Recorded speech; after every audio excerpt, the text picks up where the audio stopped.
Thanks for having us, ma'am. All right, it's often viewed that when you reach students for a change in society, you are impacting households across the country to impact that change and to affect that change. So discussions for this seminar, they seem quite far-reaching, and the topics, I suppose, could be quite varied. So what's the purpose of this seminar? What are you hoping to achieve? Look, we are saying that the time for schools to be used as inventory centers for weapons in countries affected by conflict in the African continent is over. The time for Boko Haram abducting students and we are quiet is over.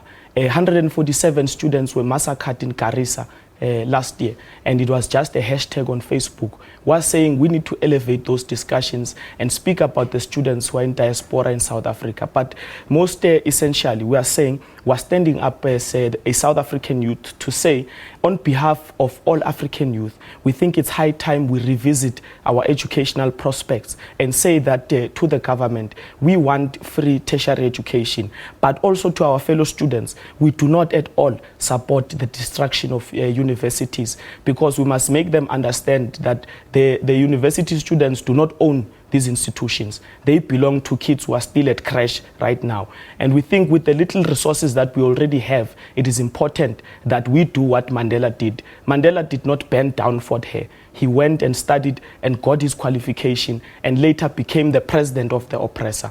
Now, we think it's important that in the same spirit of 1976, 40 years later, we're saying we're even bigger in numbers. And this time, we're not about burning tires, we're not about burning schools, we're about finishing the ink inside the pen. We're about academic excellence, and what's a very important factor to also mention is the protection of the girl child. In South Africa, it is becoming normal to abuse young girls. Teachers harass them on a daily basis, and we think we need to stand up and speak about women empowerment at basic education level.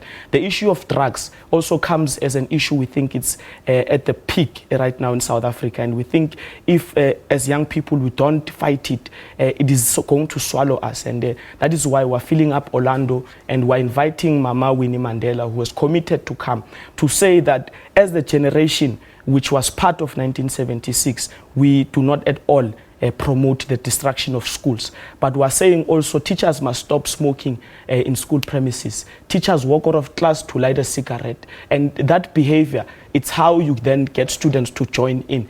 And we're saying that Nyaupe needs to leave our communities. The time for Hillbrow and Sunnyside in Pretoria must come to an end. And also on the issue of privatization of education, we want to rubbish FETSAS, because what it's doing, they're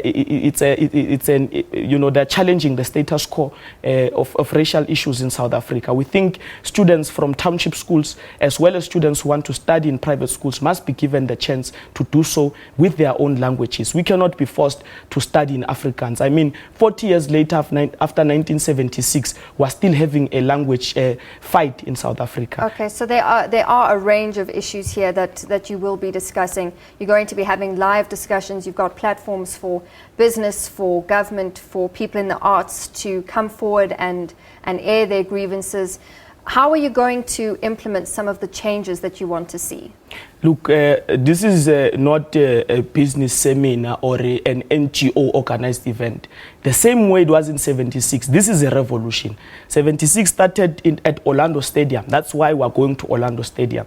We cannot allow universities to be destroyed at the expense of millions, when we've continuously said that there's no money for institutions. And we're saying to our parents, stop being quiet. You must speak out, because you are the ones who are paying these fees. You must say, yes, we agree to no fees in universities, but we cannot promote the destruction of schools. And we're saying President Zuma needs to understand that as students, we feel, just like in basic education, there needs to be a parent body in universities. You cannot say that professors, people with qualifications who've never even experienced township life, must control resources of the university. We're saying parents of beneficiaries of NEFSAS must be the ones who take decisions in university councils. And in that spirit, we're taking education matters into our hands. 40,000 strong, Orlando Stadium, June 16, reawaken. Cosas is saying that the time for free education can no longer be postponed.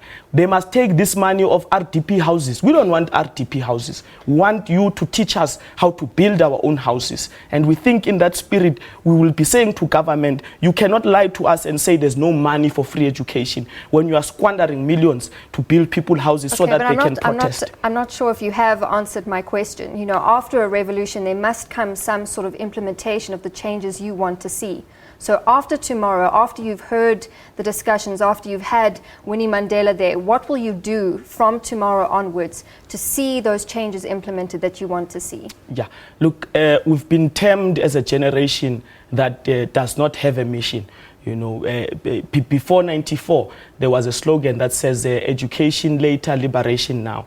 And there's now an issue of economic freedom.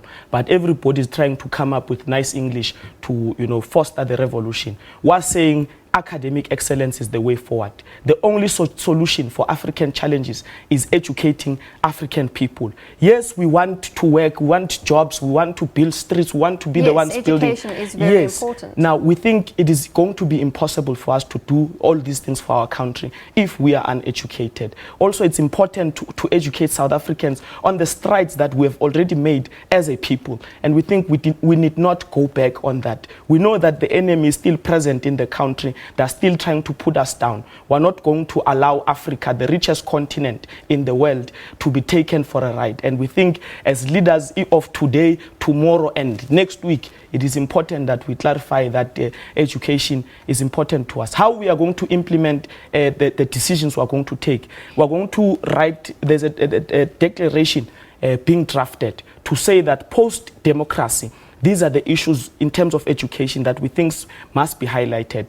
In the same spirit of Kliptown 1956, when the Freedom Charter was drafted, it is our time now as a generation to draft a document to say in the next 30 years, yes, you have your national development plan, but this is our academic excellence plan as a young people of South Africa. And after we've jotted it down together with students from Zimbabwe, from Lesotho, from Palestine, and other SADC countries, we'll be collectively saying these are the issues of education which must be clarified in the continent and in particular the country. All right, Khulekani, thank you very much for coming in and for sharing what you are doing as Cosas, the Congress of South African Students, Secretary Khulekani Mondli. Thank you very much for coming in.